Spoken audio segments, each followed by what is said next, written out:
Lovely. Our robotic voice has told us we're recording. Good evening, everyone. I'm Kate, for anyone who I haven't met, with my hair in restored factory settings mode this evening. But we are delighted to be joined by Kim Bryan, who is going to be running us through crafting your winning CV. And I've had a little sneak peek at Kim's slides, and she is going to do a full introduction in a little bit, so I don't want to steal any of her thunder. But Kim is joining us from Queensland today, and is working at Velrada, which is a tech consultancy, which I'm sure she'll tell us a little bit about too. We're super excited to have Kim on board. I've been chatting to Kim about this webinar for, oh, I reckon like 6 or 8 weeks now. So it really feels like it's been a long time coming, and very excited because looking at CVs and jobs is obviously a critical part of what we do here in the ecosystem, how we can connect people to whatever their future career might look like in tech. So I'm going to shut up now and hand over to Kim to get us started. But just some housekeeping. Again, if you can have cameras on, that's amazing. If you can't, we understand. And if you've got any questions, feel free to pop them in the chat, or ask Kim and she can elaborate a little bit more on that too. So without further ado, welcome, Kim. Thank you so much, Kate. Fabulous. So yeah, absolutely diving straight in. And yes, please keep cameras on if you can. Also, totally understand if you can't. I do love to see nodding faces along, and I do have cameras there, so I can see you. So jumping straight in, what we'll be going through today is the agenda for this afternoon is I'll start with some introductions. Not only introducing me, but I've got a bit of a poll coming up as well, so I can understand about your experience on this particular topic. Then we'll having a look at the why we're looking at this, understanding the tech landscape, and the concept of your personal brand. We'll then be looking at some good resumes, what comes off with some great CV skills, and how to actually prep your skills in there, and then some hands-on examples. I'll actually show you what some good parts look like, and compare them actually with the same resume revitalized. And then the process, so what the key steps you actually need to go through step by step, transforming yours, tailoring it, formatting it, editing it, and right at the end, some sanity checks. So you've got some actions to take with. And then towards the end, we'll have a look at some do's and don'ts, and some big mistakes that people often take when redoing their their resumes. And then I've got some frequently asked questions that people often present at that, and we'll have some open floor question time there as well. And then just some wrap up with the conclusions for the afternoon as well. And so that we can keep track of where we're at and try to keep to time, this agenda will be permanently across the top of our slide deck as well, so we'll always know where we're at tracking with the evening. So a bit of an introduction for this afternoon. So the purpose of this webinar is to really understand how to craft a compelling CV to make sure that yours stands out, to learn how to tailor your CV for the specific roles and industries, and how to make sure that how to highlight some of your skills and achievements effectively, and not just to be one of the thousands of resumes out there. We'll learn how to look at the formatting and the structures, what common mistakes, and how to really tailor it for impact, and then some hands-on actual tasks and things that you can do for yourselves. Who is this for? So you're in the right room if you are a job seeker at any level. So if you're looking for work, if you are a professional and you're just wanting to update your particular CV and you think that it's time for a bit of a refresher, or if you're wanting to transition between your roles and it's just time to update your CV. And if you fit into any of those buckets, then you're absolutely in the right room. And even if you don't, then it's just good to have you here anyway, because everyone can have a look at those. So you're probably wondering, who am I and why can I speak to some of these? I've been in technical roles for about 10 years, and including that was 6 years of running a small business. So I have won some awards across leadership, but that also included part of that running a business meant that I had to, we had a cycling every 6 weeks we'd bring in interns. And so that meant that we go through about 10 or so interns every period that would only keep 2 or 3 of those on at a time. So over that time, we actually went through a constant cycle of interviewing, reviewing resumes, and we'd get thousands of resumes that we would then review, throw out, keep for the next round of people going through their university processes. And then coming on board as interns, and we would hire those. I think we had probably 200 interns over those 6 years, and there was thousands of applicants. So I've read a lot of resumes over the years, as well as not just in the tech industry. So that was specifically for Microsoft products, seen really good ones and really bad ones, but also in other industries. I've helped dozens of family and friends critique and improve their CVs with like 100% success rate of getting an improved job. Personally, I'm a married mother of two. My kids are out there eating dinner right now. I am an advocate for women across all of the industries, and I'm a mentor for She Codes. And I'm currently a Power Platform Solution Architect at Valrata, and the regional practice lead with a team of 10 at the moment as well. So within Valrata, we've got quite a large staff, but I personally oversee 10 staff at the moment. So hopefully I should have some good insights across this topic, and can give you some insights. But I'd love to know how experienced you are with your CV and how many you've written. So if you could scan that QR code and put and fill in the poll, and I'll also just paste the form directly in the chat, because that's going to be a little bit easier if you don't want to pull out your phones. So the link's directly in chat as well. Just so we can get a bit of a feel of who we have in the who's who in the zoo, or who we've got in the room. That would be really fabulous. There's only 3 quick questions there, but it'll help understand really kind of who it is we're talking to, and get a little bit more interactive. So if you can just spare a moment to answer that. Let's see if we've got any questions coming through already. Fabulous. Cool, we got 4 already, 50-50 in the middle there, 5 responses, excellent. Great, so we don't have any super confident people with really strong CVs. Oh, we've got 1, okay, excellent. And we've got many CVs written, so no worries. We've and the most the biggest challenge is tailoring it for specific roles and highlighting it achievements and identifying relevant skills. Excellent points, and those are definitely things that we're going to cover today. So we can come back and have a well, let me just refresh my screen. Sorry, that's session expired. Let me just, there we go. So we've got 12 so far. It's still so highlighting achievements, tailoring to specific role, and identifying relevant skills. Excellent. So we will touch on all of those this afternoon. So why does this matter? Well, studies have shown that on average, recruiters spend about 7 seconds reviewing a resume before deciding whether or not they're going to discard it or read it. And from personal experience, it's about that before you actually go, well, when you're looking through hundreds of them, you're gonna pause, and there's a couple of things that make you not even bother reading on. So I'm going to show you what those major mistakes are that say I'm not even going to bother reading further. And once you get past those 7 seconds, that's where the grunt of a lot of the other stuff we're going to talk about here. So how we get over that first 7 seconds is a big part to make it worthwhile.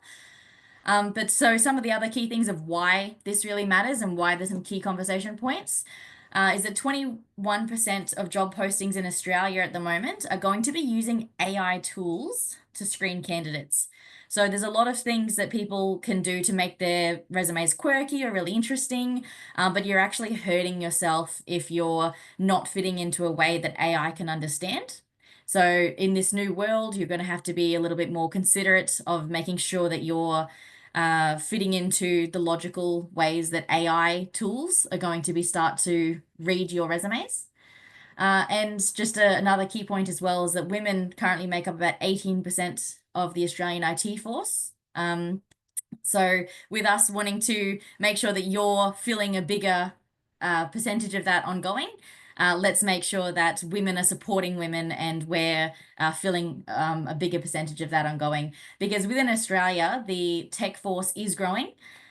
So last year it was 865,000 roles, and next year it's going to be 1.2 tech roles within Australia. So there is a huge opportunity to fill one of these roles within the Australian workforce as it grows, and we definitely want more and more of that percentage to be women.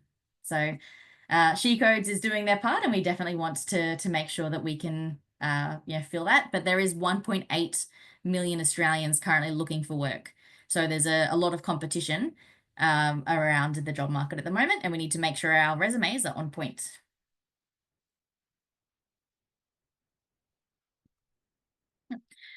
So the other reason to why is to why do we need to make sure that we're looking at making sure your resume is interesting and distinctive and is in those first couple of seconds of when someone first picks up your CV.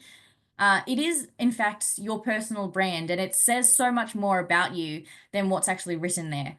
So the first few seconds of your resume can say so much more than just the content. So while really creative or interesting CVs can sometimes be seen as a little bit unprofessional, it can also be just the right amount of interesting to be worthwhile. So there's a very fine balancing point to be a bit too crazy or a bit too designer, a bit so depending on the role, if you want to go for a designer role or a creative role, but particularly in technology, it is more of a professional and straight lined sort of profession. So you don't want to get too creative in your design and templates, but you can consider your personal brand. And if you're a bit more fun and you're a bit more creative, having fine points of differentiation that resemble who you are. So if you're a very focused and detail orientated person, then you want your resume to present that image forward. But if you're a bit fun, if you're a bit loud, then you want to have small tweaks of that shining through as well. So small pops of color to really present who you are in those first couple of seconds. So what does your resume say about who you are in those first few seconds? Are you fun? Are you serious? Are you colorful? And do they feel that emotion when they look at your resume? Because so many people treat it as a few dot points and they say the word fun as a little dot point, but the resume is still just a really boring black and white. So if you want who you are to be presented in your resume, really consider, does this look like me? Does this piece of paper present my personal brand?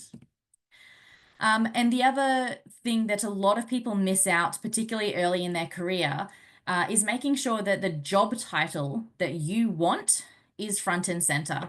So every good resume has a job title across the top. And particularly if you're a student or if you're early in your career, this is a key part that you're going to be missing, or you're going to say the word student. But if the key thing about your a great resume is not designed for where you are, but it's designed for where you want to be and the role that you're looking for. So if you're wanting to be a business analyst, even if you're a student now, then you write your name and you write business analyst on there because that's who you are and that's who you want to be. So you put the job title on there that you want to be known as, and you'll, materialize that into fruition. So don't be afraid to be slightly different, to be a bit different and to stand out, because when they're going through hundreds, you want them to remember yours. And include who you are. So your personal brand includes your values, your goals, your mission. And that can be quite subtle in certain ways as well. So for example, if you have a strong affiliation for you're a big advocate for women's rights or for trans rights, which I certainly am. My resume has my pronouns on it. And if that is goes against the values of a potential employer, and they don't support trans rights, then they're going to shy away from having their pronouns in there, and that's going to be a deterrent for them, which is a good thing for me because I would not want to work for an employer who was transphobic. So by having my pronouns shown on my resume, it's actually doing me a favor by, weeding out employers who didn't support the same values as me. So there are some subtle things that you can do like that, because if you have that there, then you're going to be, subtly showing the things that you believe in, and making sure that you're aligned with an employer who does as well.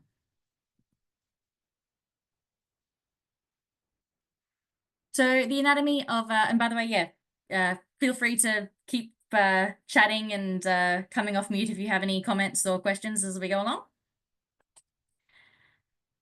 So the anatomy of a great resume. So the sections that you should absolutely includes you do need to have a name, your name, obviously, and the job title. So many people miss the job title, and it is so important that you absolutely need to have the job title that you're going for. You need to have the contact information, and you can actually have the contact information multiple times if you have multiple pages. We'll come down to if that's a good idea or not, multiple pages. But if you have multiple pages, you can have your contact information on every page. And you really do need to include your LinkedIn. If you don't have LinkedIn, you should. I've so many times I've spoken to people coming out of university, they've got CVs and they don't have LinkedIn. And the first thing I say to them is you need to have LinkedIn, particularly if you're going for technical roles, because anyone in the tech industry is going to be looking at LinkedIn as one of the first places that they're searching for. So that is a non-negotiable, in my opinion.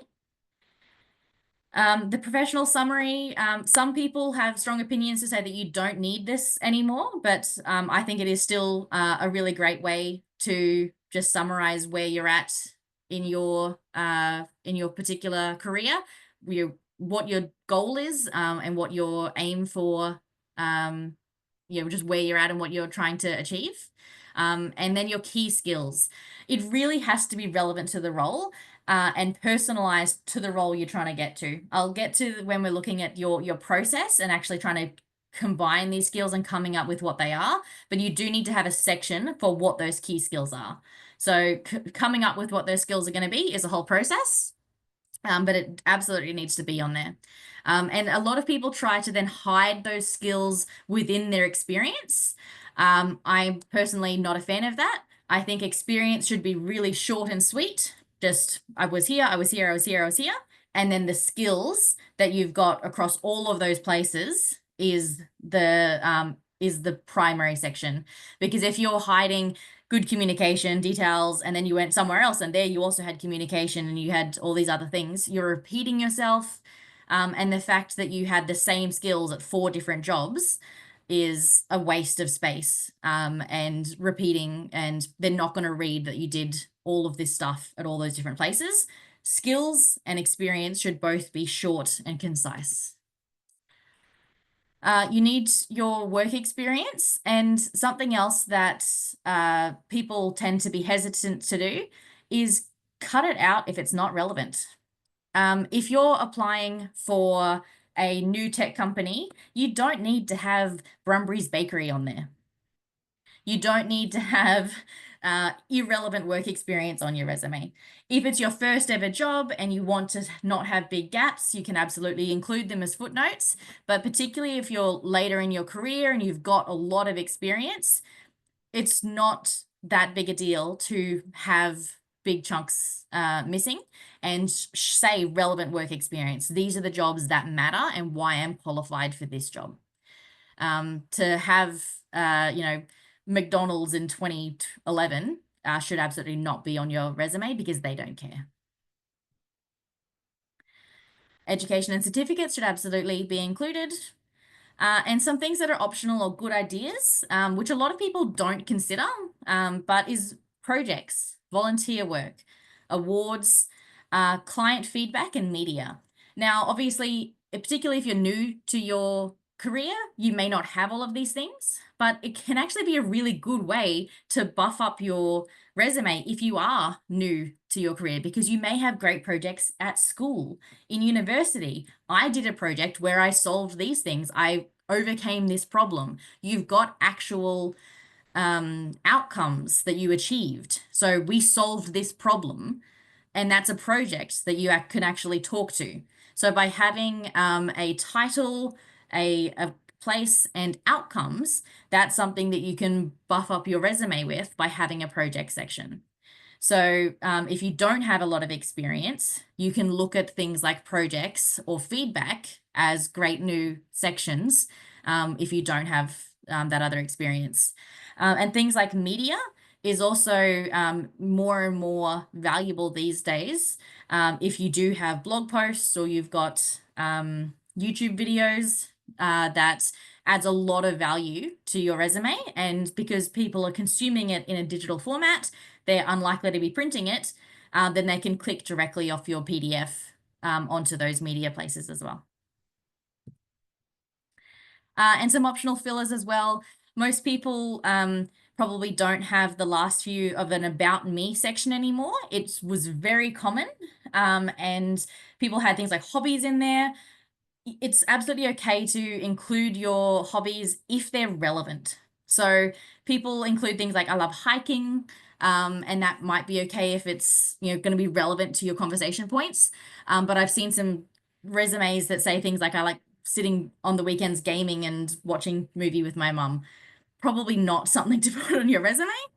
But is a good idea to have things like availability and notice periods, particularly if you're going from job to job.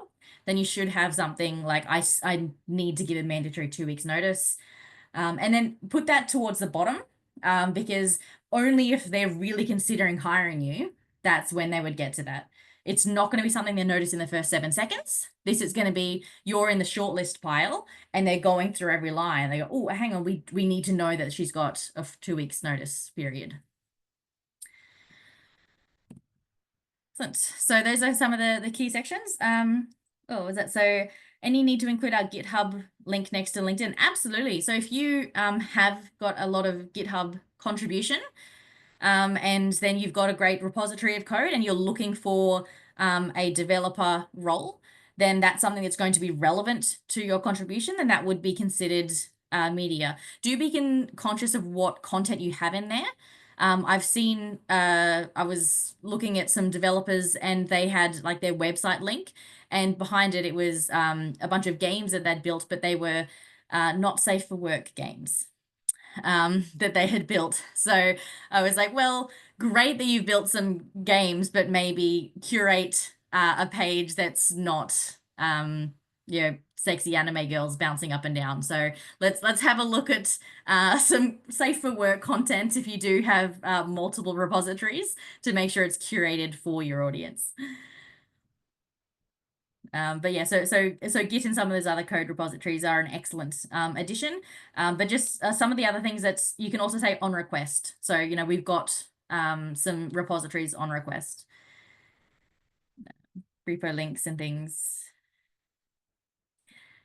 Yeah, exactly, you're right. It's probably depending on what you've got on there. So some people, if you've got like a lot of apps and content that's really valuable and publicly shareable, to say, look at all this great stuff that I've created, then we go, oh wow, they're a great contributor. But if you've got some private Git links, I probably wouldn't put them on there because you don't want them accessing your private repos. So some high-level do's, keep it clear and concise.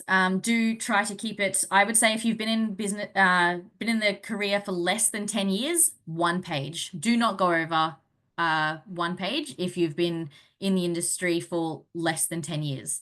More than 10 years, you can probably go to 2 pages, but you should not go over 2 pages, go over 1 page if you've been in your career is less than 10 years. And if you've got lots and lots of dot points, you can be creative with your formatting and reduce it down, and less is always more.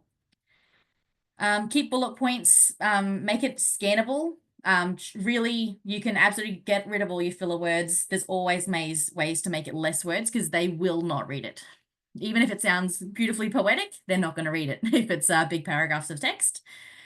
Tailor your CV to each role. I know that's a lot of work. I know that people don't want to do that, but if you want to actually get the role, you really do need to make sure that it's tailored. And the way you can get around that being painful is if you apply to a lot of roles that are very similar. So if you really, really want your business analyst role at a Microsoft company, then you can tailor it for that and you can apply for 4 or 5 jobs that are really similar with some competitors. But it should be tailored to the role, not necessarily the company, but the role. You don't want to give a business analyst CV to a developer role because the skills are too different. Put the most important things at the top and in the easily section. You don't want them to open it up and the first thing they read is your hobbies. You absolutely need the skills and your contact information really easily accessible.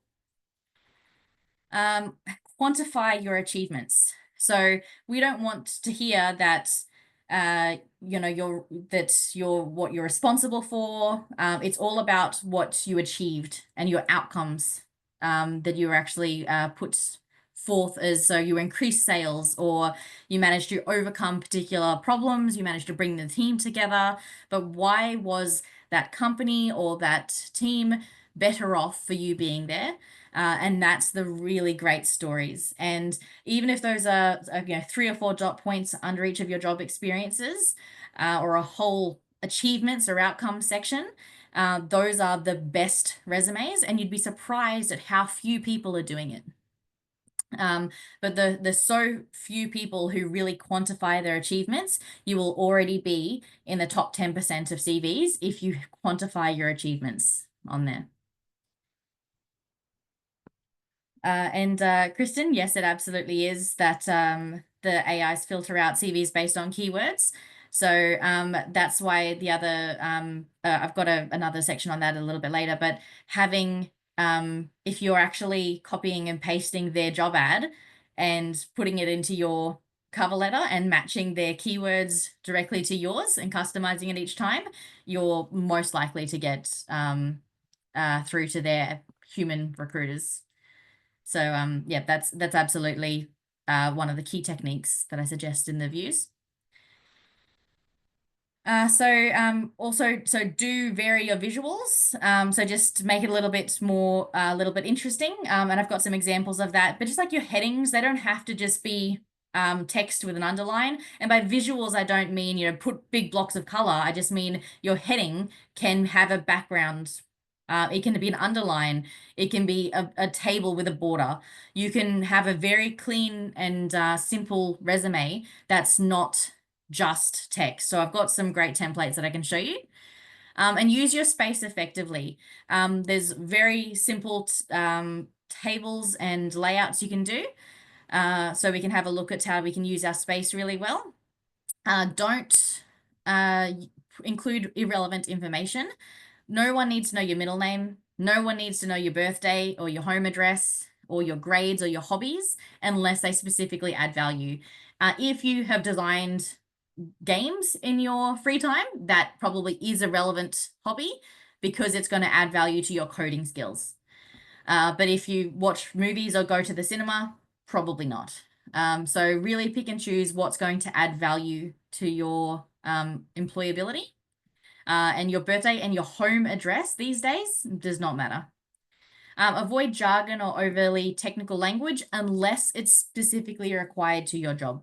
So if you're particularly getting a career, you're looking for a work in a particular industry, in a particular technical landscape, then absolutely use their language, but don't throw around a bunch of jargon that they're not going to know just to make yourself look smart, because again, they won't be impressed by that.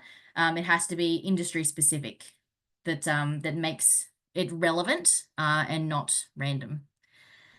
Avoid using the same CV for every job application. It's easy, but it's the easy way out, and it's the easy way into the forgotten pile. Don't repeat yourself. If you have said the same thing anywhere on your CV, reconsider. And I've seen it so often where people will have, even, in my certificate, I learned this, and then in their skills, I learned this in my certificate. Nope.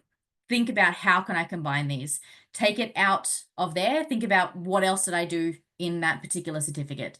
What were the outcomes?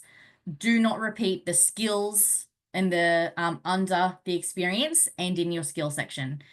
It really has to be unique in each location. There's no reason to repeat yourself in multiple sections. Don't think that you have to stick to the exact template. So if you do have a template, it doesn't always absolutely have to be, summary, experience, skills, education. You can move it around, and if you want to have skills first, you can. You can put your summary under that. You can put your education right at the bottom, or you can put your experience right at the bottom if it's not the most important thing. If your skills are way better than your experience, put it lower. And as long as the thing that's going to win you the most points is higher up. So if you've got way better skills because you've done a bunch of Udemy courses, put that at the top. It doesn't have to match exactly what you think the resume has to be. But with that said, don't deviate too much. So I've seen some resumes where it's superpowers, what I'm the best in the world at. And then things like AI can't read it because it can't see the word skills anywhere, and it doesn't know where your skills are because superpowers aren't skills. And if you don't have the word education anywhere, the AI can't read it, and even people kind of raise their eyebrows at it. So don't deviate too far away from the norm, but it's okay to rearrange your sections. And as long as you have all those core building blocks, then you should be fine to just make sure the most important things are at the top. So you can deviate a bit. You don't have to stick to the exact usual layout, but you don't get too creative. Cool. All right, how are we going for time? Cool.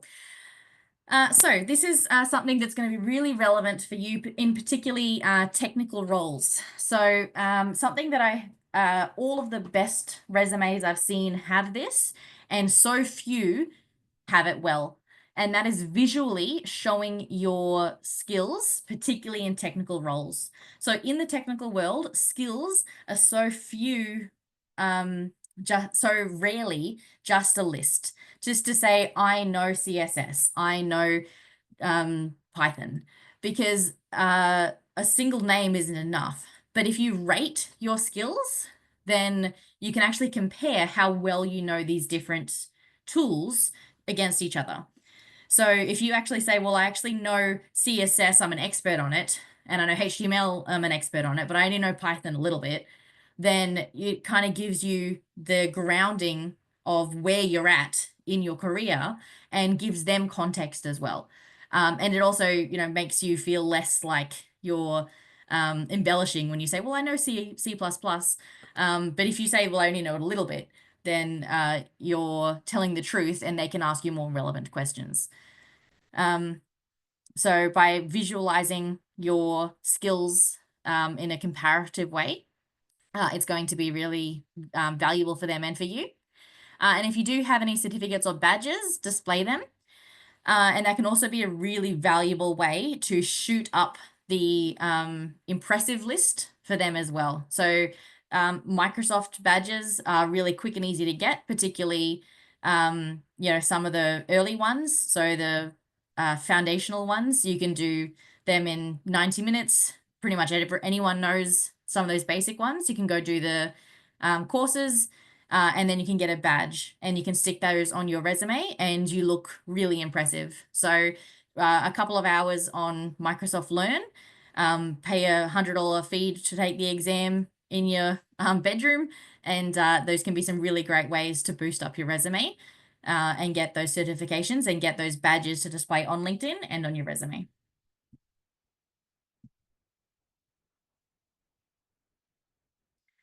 So here's an example of a actual resume that someone just finishing uni, finishing high school had, and how I kind of transformed it to make it more relevant. So just highlighting a couple of things of when I first looked at it. So the first thing we saw was the eyes first came to the name, which was a bit irrelevant. Looking else, there was, sorry, it's a bit blurry, isn't it? Sorry, I'm not sure if that's just the screen sharing to Zoom. I don't think it was blurry before, but sorry. And then it's like I do my best with tasks, so it's just kind of a bit of a vague objective. You can see only experiences McDonald's, and it's like I love watching movies with my family. So very a high school resume as you'd expect. And then this is what a very quick transformation turned it into, which as that comes into an in tray is instantly more more likely to get the job. So what that was then what's really changed was there was a lot of wasted space, a lot of white space. So that's now been filled with just a better design. There's a lot of irrelevant skills on there. So fry station, coffee machine, those are technical skills, but that's not relevant for where he wanted to go into a warehousing position. So making those a bit more relevant, and the interests were too personal. So watching time with friends, so making them more relevant. So the relevant skills were then physical stamina, heavy lifting, teamwork. Those are skills that are specific to the role that he wanted to move into warehousing. So thinking about where you want to go and what skills did I already have in my previous role that meets my new role. So not about just what skills did I learn. I learned this, I learned this, I learned this, I learned this, but instead backwards thinking and saying, I want this role. What skills does this role need? And how do I have them? So backwards thinking about the roles that you have and how you can fulfill that, can start listing out your relevant skills, because you've got many skills and you can always find them somewhere in your life, and making them a bit more relevant. And there was a missed opportunity that he had actually got some work placement, but it wasn't considered real experience. So that was fleshed out to be a bit more detailed, to look more impressive. There was some oversharing, didn't need to know about your middle name. So it's a bit more concise now. Sorry, let me just get rid of this. Okay. That's nice. Yeah. Yep. And it's a bit more specific as far as an objective goes. So it's instead of just stating some factual information, instead of being vague, instead it's clear, saying, I am looking for a job in warehousing. So what is your objective? What are you doing? I want this, and this is what I want. So what's the whole purpose of this? If they actually read that, they're coming away from it saying, oh yes, I understand why this piece of paper is in my hand. Because that's the purpose of an objective. It is to be clear, to understand what your goal is. It was also no hyperlinks or interactivity. So that's a simple fix, but making sure that it, as a PDF, you can actually directly click off there and send an email. And then just some other fixes like out of date, no references, which we put some on request references. So then the improved version of it, when you look, the name is clear. There's no confusion over what the name is. The eye is drawn to physical strength, motivated. The eye is drawn to some clear goals, and what was actually achieved during those times. And the eye is then drawn to the interests of conversations with people instead of watching movies with your family. So that quick 7 seconds, the one on the left, I'm going to throw in the bin. The one on the left, I'm going to keep, when you've got that 7 seconds to capture attention. And just some of those quick changes, and taking through that process of cleansing. Does that make sense? Everyone, yeah, cool. So this was mine from a few years ago, and now it looks massive, but it's really just the 2 pages. On the right, the far left is the cover letter. And it is a couple of years old from mine. I haven't had to do a resume in a few years because I'm happy. But this is mine from a few years ago, and I'll just highlight a couple of the key points on there.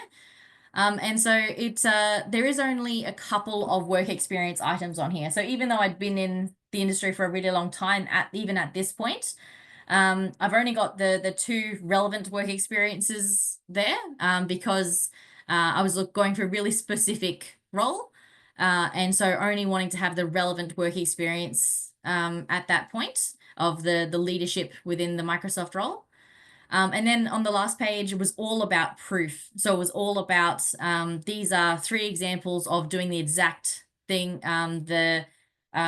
like full case studies that had real return on investment, presenter ratings, and 380% return on investment. So it was highlighting the real proof, the proof of the pudding of the exactly what was achieved. Client testimonials were also included there. So what do the clients say with named outcomes? Because at the end of the day, what you're trying to then convince the employer is about why should they hire you? Why do they want you to work on their team? So really happy clients and really positive outcomes with the clients was what they want to see a lot more than the fact that I'd worked in 4 other companies, because that doesn't tell them anything. But what does tell them something is that the clients are happy, and then we've had some real positives. So if you've got a very limited window and a very small A4 piece of paper to give information, what's the most information that they want to see? And that's probably the most valuable piece of information for them. There's clear media there, linking off to videos, to more information. And then because it was a leadership role at that point as well, there was the clear purpose and values and what's important to me. So I had, my professional values at that point because I'd gone through a lot of the coaching. So this is a little bit more, later in your career, but it is something you can consider if you do have those professional values and professional purpose to highlight as something that you can fit within your resume. I had the notice period because it was a mandatory changing from role to role. And that contact information was actually on every single page. So a phone number readily available on every page. Skills was then ranked across all of the core technologies just for that particular tech stack, and how able to then present and architect each of them were. The cover letter was also then really visual. So all the key skills had tick marks to say like, yes, I can do this. Yes, all of these sticks. And so those little psychological tricks of tick marks and bold text to draw your eyes physically to say that if they read nothing else but these key elements, then you're controlling the narrative and you're telling them where to read. So you can actually bold the bits that you want them to read, if nothing else. And also those are the visual badges on there to show that you've achieved those marks. Yeah, Kate, I agree. And I think that having the location to say that is it whereabouts you are, particularly if they're wanting to come into the office, is important. But I think that having your full address is not necessary these days.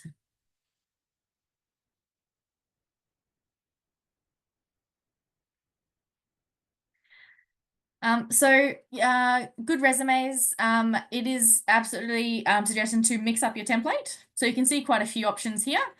And these are just some random ones I grabbed from online. But there's so many different options and styles, and people will often stick with the really basic ones. But the timeline style you can go from something like this to something like this with these little granular timelines with the dots in them, and being just a little bit more creative with a simple header makes you visually different to all of the other resumes in the pile. So that's the ways to just make it a little bit different and being consistent with your visuals as well. So these little diamonds of uh scoring is the same as these icons diamonds and these little dot point diamonds. So having a consistent look and feel gives it a lot more professional, clean cut around it. And then there's other little nice to haves here around the skills being inside boxes, or just the little dividers behind there are just some really nice things that you can add to your resume that makes it different.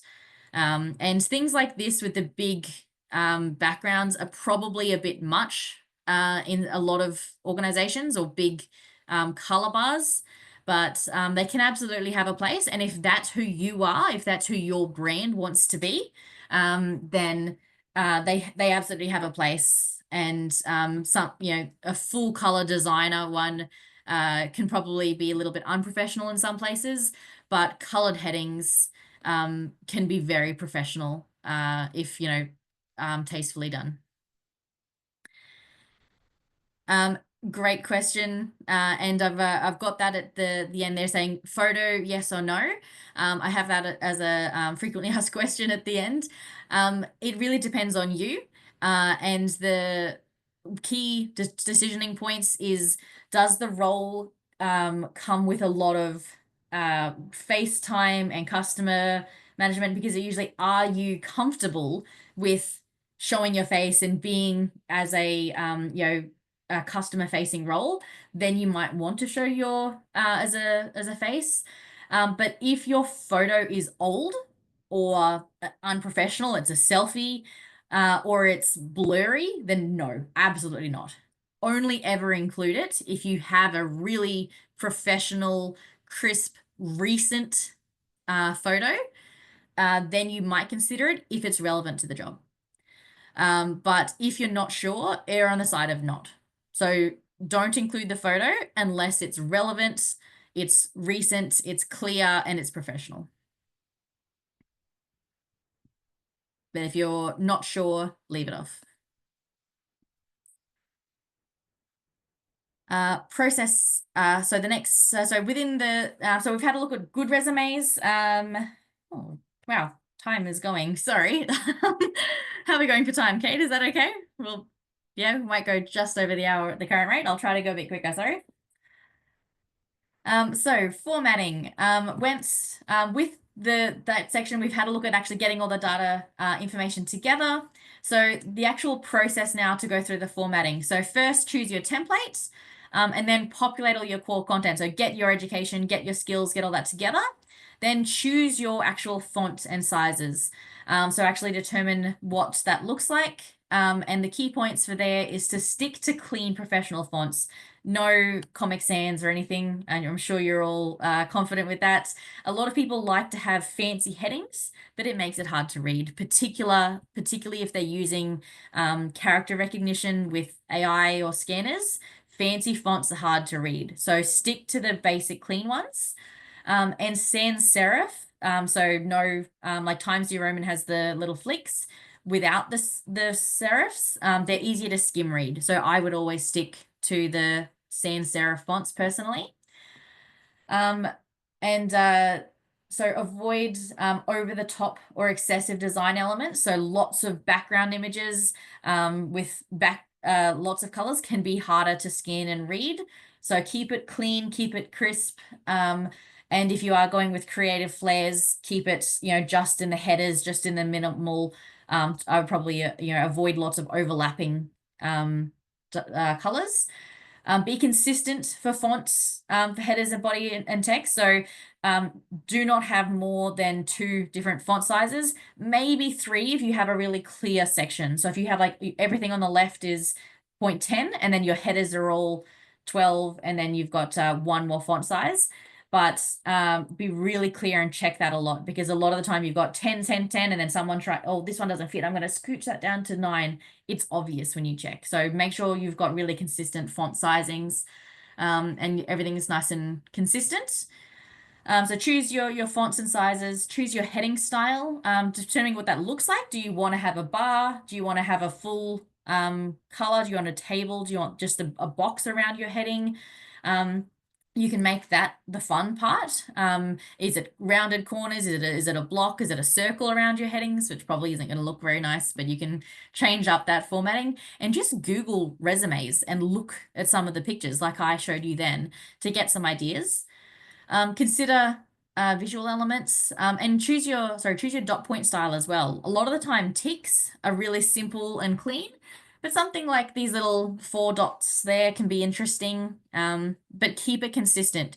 What I've got here on this page is an example of bad design. You've got circles on one side and 4 dots on the other side. You don't want that. You want to have consistent formatting throughout your resume. Sorry, back there. So then consider your visual elements. Do you want to have colors? Do you want to have icons? So on your education, you can have a little picture of a hat. On your skills, you can have a little picture of, I don't know, a hammer or something.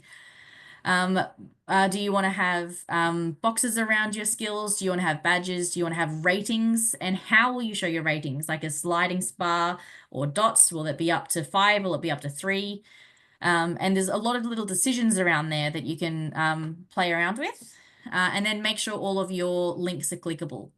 And remember, you're going to get a copy of these slides at the end, so don't be too worried about furiously writing down these notes. You can get a copy and you can tick them as you go along. So yes, I've done that. Yes, I've done that. Yes, I've done that.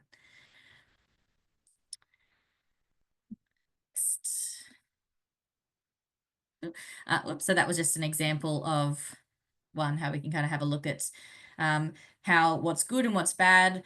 So she's got quite a lot of different sizes in the fonts. And so even the headings are different sizes.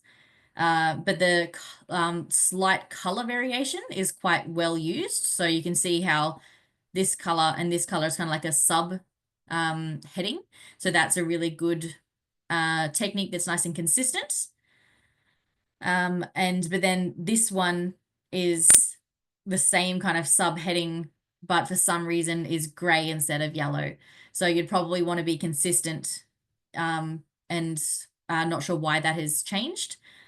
And so yeah, there's like, this is then bold, middle, and yellow, and yet this is probably at the same sort of level, but they're very inconsistent.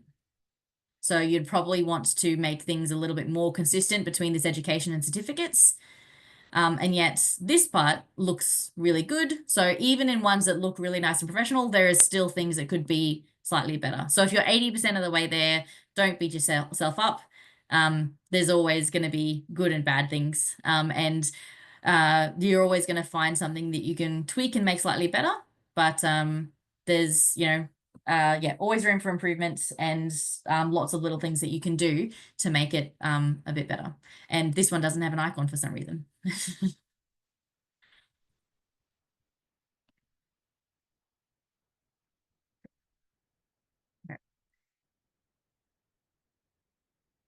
Those little scribbles I did.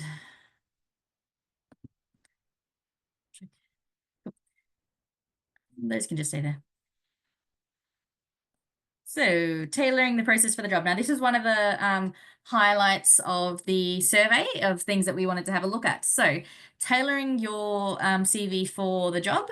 Know the role that you want. And that is something that is really important, and probably one of the biggest things that when I spoke to young people about a process like this, the biggest concern is, well, I don't know what job I want yet. And that's probably the biggest thing. And it takes the time to reflect.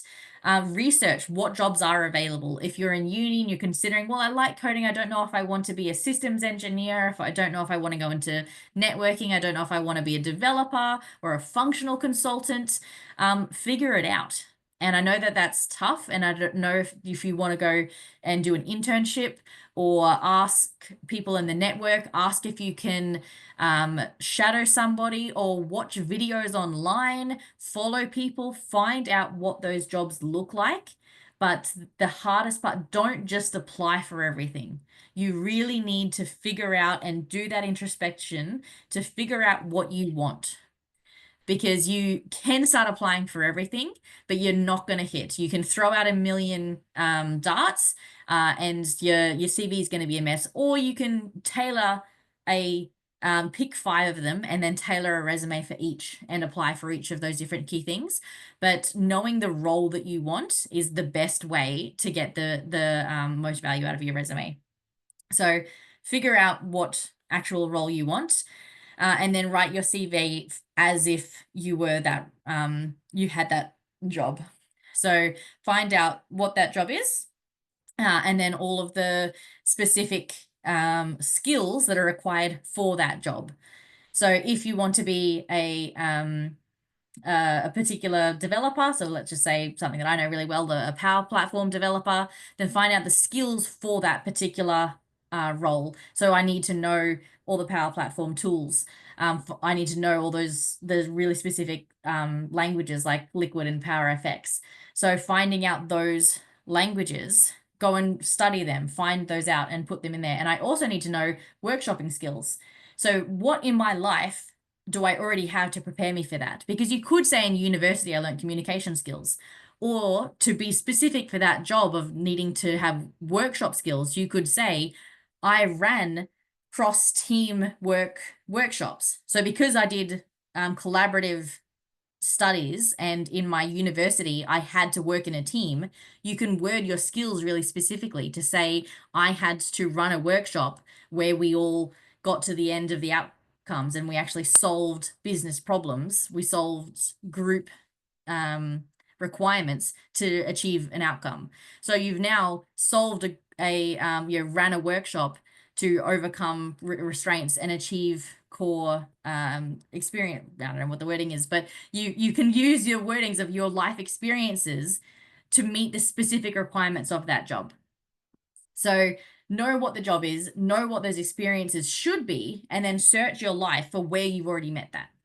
Don't just look at your life and list all the stuff you have, because you need to reverse engineer from where you want to be.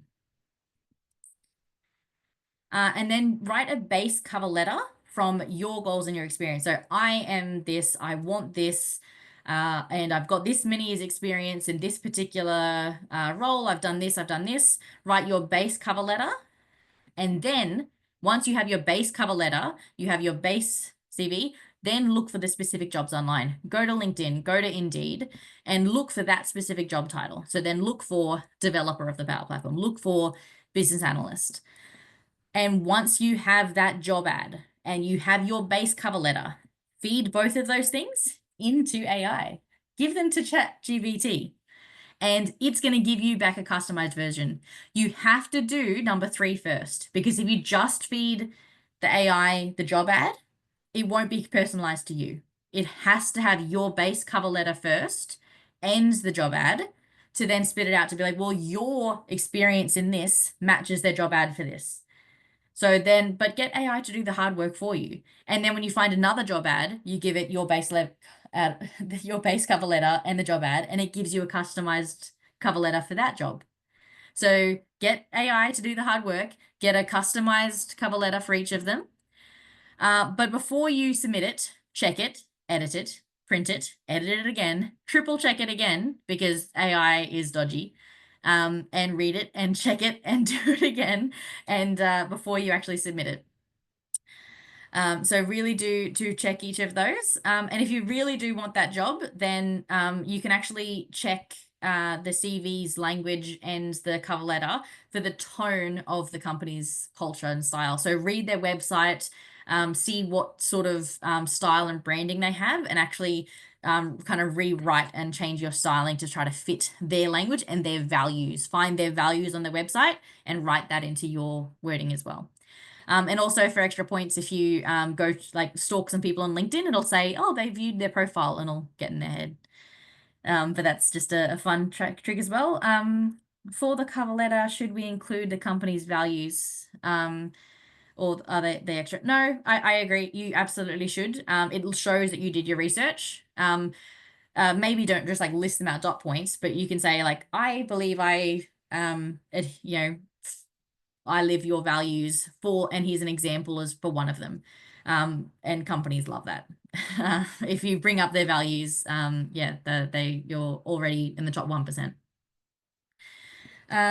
So once you've gone through formatting process, and you've done the full editing there, make sure you edit it. So check for consistency. And that's not just the formatting, but a lot of other consistencies as well. So just make sure it's the same everywhere. Your spelling. So many times people have under their skills, they've got that they have really good detail orientation but they've got misspelt words everywhere. So if they really had good detail orientation, then they wouldn't have spelling errors in their CV. So say, if you're not detail orientated, that's okay. Don't put it in your skills. So I'm not, and I'm sure this presentation has lots of spelling errors. Also, proofread for tense. So make sure you're consistent. Don't have the I had this and I have this or I will have this. Just make it consistent. Your resume should be read the same throughout. And make sure that you've got correct English throughout as well, particularly if English is not your first language. Make sure that your CV matches LinkedIn. Even little things like the wording of companies. Sometimes you've got the parent company or something, and then your CV you've got the branch name. Just make sure that they match and that there's no inconsistencies or gaps. It'll be a bit odd if so they don't really line up. And then try to mix up your words. I've seen a lot of resumes where it's I improved this, I improved this, I improved this, I improved this, I improved this. Change up your words sometimes. I developed this, I implemented this, I generated this, I optimized this. So don't just say the same word over and over again in your values and thing and what you're improving. And then read it out loud to yourself multiple times because you pick up so many more mistakes when you're reading it out loud than when you just read it in your head. And if you're the first time around, I recommend actually printing it as well, at least once, and you circle a lot more issues as well. So the first time you edit it, you find a lot in print than just online. So sanity check as well. Sorry, are we okay, Kate? We're a bit over time. Is that we're not too far from the end, I promise. The last few are really quick. So do a sanity check of your resume before you get to the end. So before you submit it in, just ask yourself a couple of questions.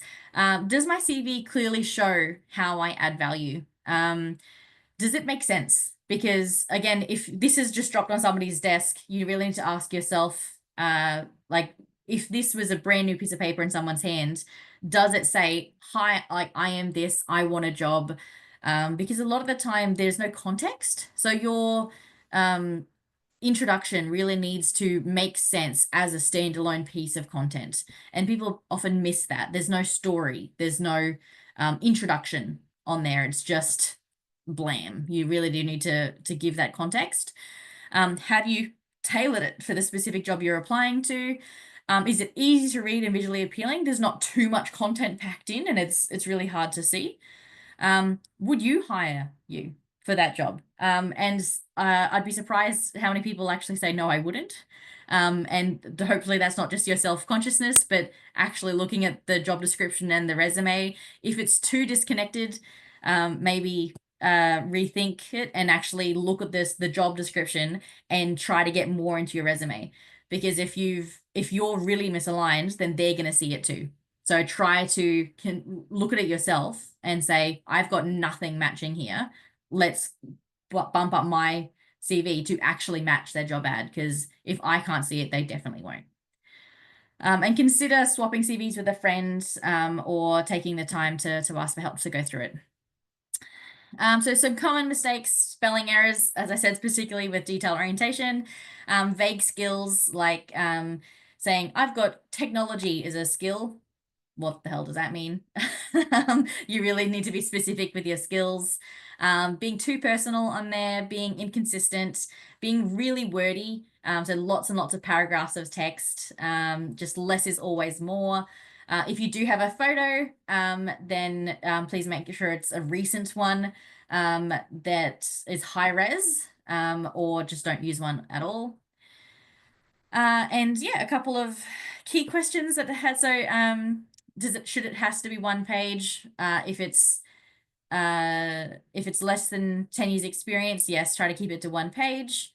If it's more, does it have to be even number of pages? I get that question a lot because people used to print and it should only ever be like back to backs. But nobody prints things these days, so an odd number is fine if you are going to go over one page. Should it include a photo? It does depend on the role. There's no hard and fast rule. And do you need a cover letter is a really common question. And in my opinion, yes. It puts you in the top 5% of people if you do have a cover letter.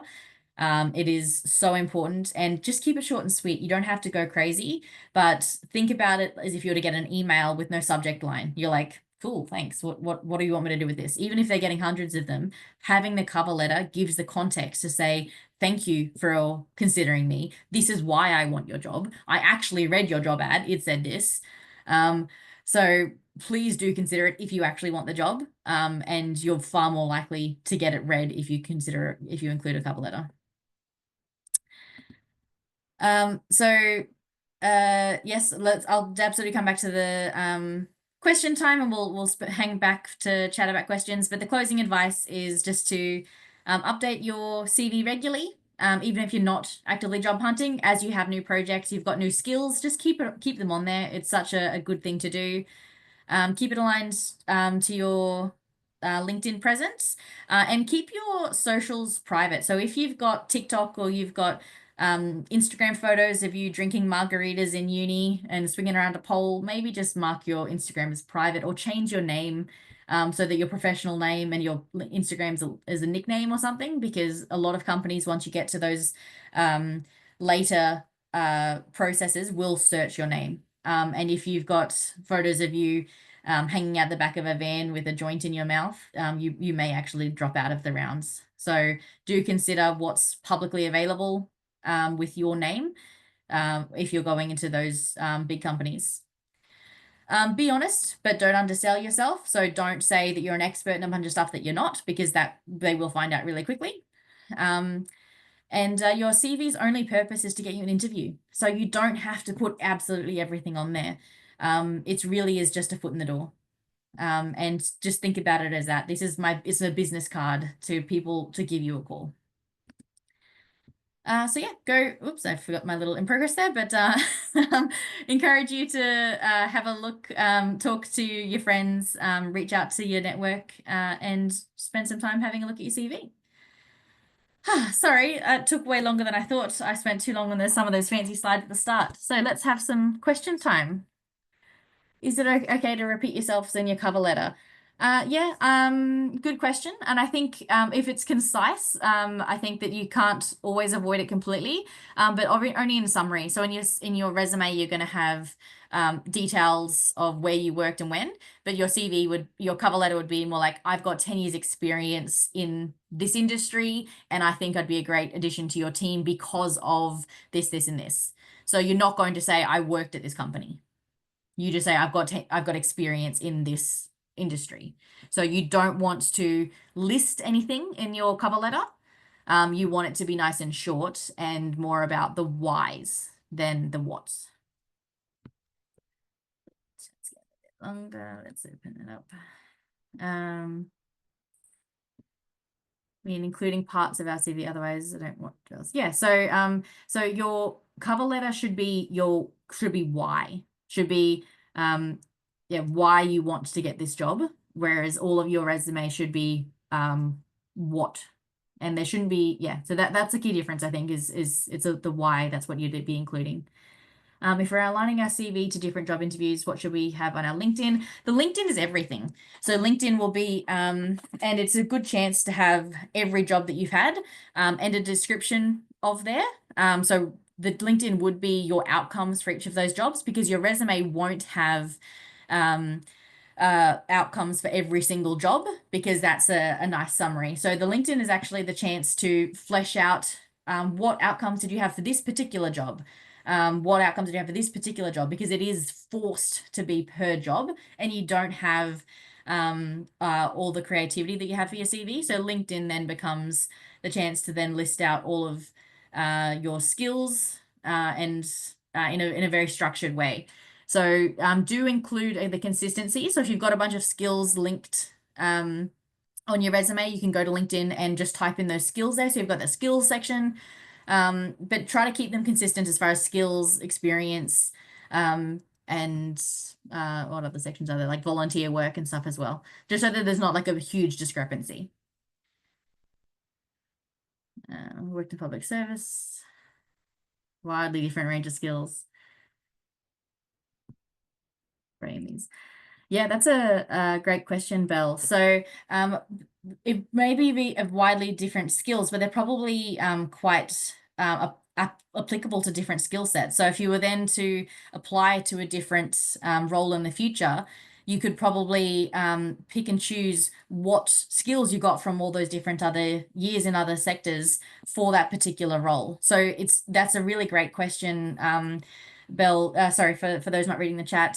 So you worked in public service for 8 years and you gained a lot of skills, and now you're looking to potentially change. Yes, you've got lots of roles and employed and to deliver. How do I best frame these when applying for roles in the future? So if you're changing industries, then just what I was saying at the start, look for the role that you want. So if you're going into the tech industry, say, this is my role that I want, and then look for all the skills you need. And in the proven experience, you can say, well, say you're wanting to be, I don't know, a business analyst. You can say, as a business analyst, I need customer service skills. I need the ability to run workshops. And you say, proven experience running workshops by, maintaining calm in the public service for 8 years. Or proven experience in keeping control of all this sort of stuff. So you can say, I've got the skills for this job because of my experience in these other things, but it's the skills for this job. So yeah, that's how you can just kind of twist it a little bit, and you don't need to mention all of your previous experience laid out that way, but they are skills for your new job, and they are relevant skills.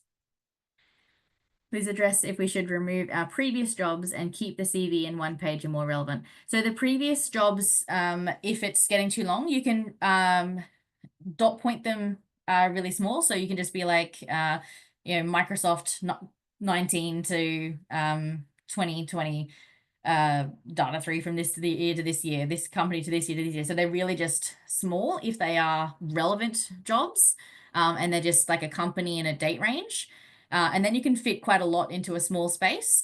If you've got like a really long list, you could probably even have that on the sidebar. And if your experience is just like company year, company year, company year, company year. So you can play around with your space, but you don't need to have skills and outcomes amongst all of them. And then you'd probably have like your key outcomes, and they can be across all of those organizations. So your key outcomes would be for every project, completed tasks within time, never ran over a project, or 90% of the time completed tasks within budget. And those little things people don't think about, but I did my timesheets on time. Great. That meant that I was, 90% of projects completed on time. Sounds amazing. And you can always spin your achievements in a certain way. But so you only remove the jobs if they're like irrelevant and they're not super relevant to this. But if they are going to say, yes, you're experienced for this job, then you should probably include them. Does it make a difference if you submit your resume in Word or PDF? Absolutely. Only ever submit in PDF. Do not submit in Word. And AIs can scan PDF. In fact, a lot of them would have trouble with Word. Able to match the text in formats. Yeah. So always PDF. We're willing to pick and choose the best examples that align with the job descriptions. It's very diverse and comprehensive. It's labor intensive. It is. It is labor intensive. So yes, use AI already as a tool. That's great. Yeah, so it is a process that starting from, that's why choosing the role and fine-tuning your skills is the best method that I would suggest. So let me just stop sharing there so I can use the bigger screen. I would suggest going through your skills and knowing what typical skills that those jobs would need. So instead of going to every single job application saying, well, they want these things and they want these things and trying to customize it for every job application, if you actually know, well, I know the skills that this role needs, then you can have a pre-cleansed and prepared CV that's 90% of the way there. So you know that I need all of these skills for this role. And you've done all the work that's going to fit 90% of the applications.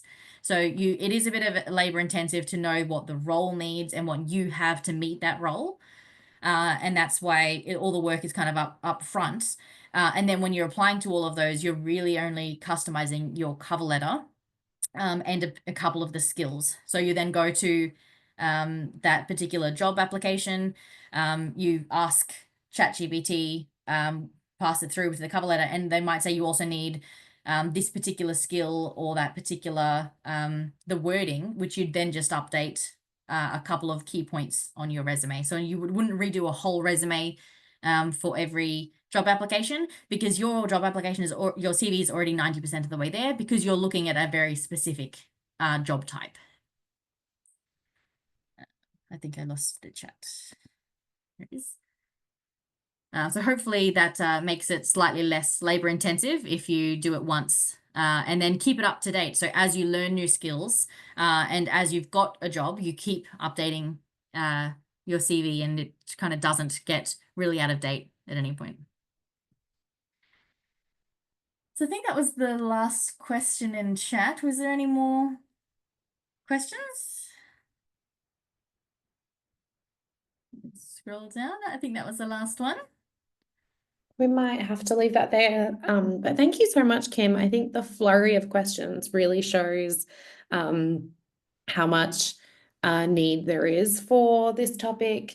And I can see lots of nodding faces that we got a little bit out of it as well. So I'm sure there'll be a little flurry of activity over the next few days and weeks as people are fixing stuff.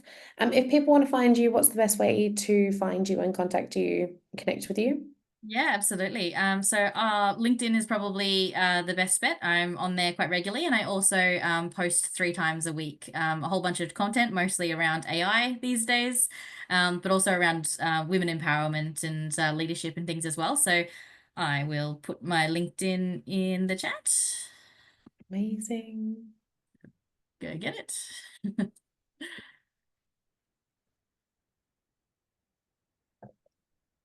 Cool. Well, thank you so much for your time and energy this evening. And thanks everyone for asking so many great questions.